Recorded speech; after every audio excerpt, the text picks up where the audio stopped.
প্রথমে এই ডিপজলকে বললো কি আপনি একটু নামাজের পরে এলান করে দিয়েন যাতে সবাই একটু বসে। তাই ডিপজল নামাজের পরে তার মতো করে এলান করতেছে এইভাবে, ইনশাল্লাহ ভাই বাকি নামাজের পরে মসজিদ ইমানে কিনের কথা হইব, ওই মুসল্লি তোরা গলতে ববি, নাইলে কিন্তু সানডে মানডে ক্লোজ করে দিব, কয়া দিবা লাচ্ছি। তো সবাই তো ভয়ে বসে গেছে, সর্বনাশ যেই লোক এলান করছে না বসলে তো খবরই আছে। তারপরে ওই প্রথম যে ইমানের বিষয়টা, কালেমার বিষয়টা দেওয়া হলো মিশা সওদাগরকে, যে আপনি একটু কালেমার বিষয়টা আপনার মতো একটু সাজাই গুছাই বলেন।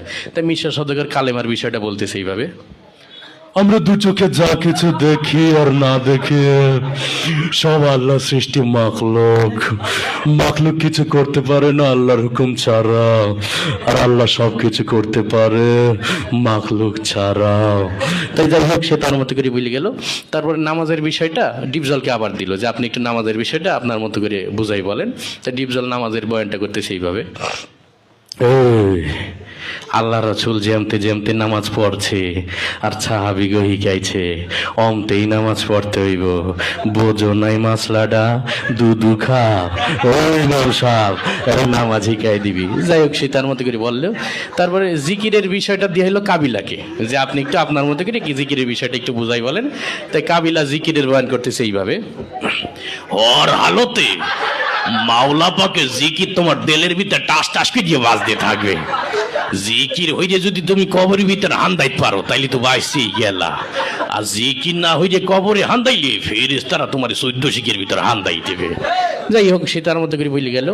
তারপরে একরামুল মুসলিমিন, মুসলমান পরস্পর হৃদ্যতা ভালোবাসা, এটা দিয়ে হইলো নায়ক ওমর সানিকে।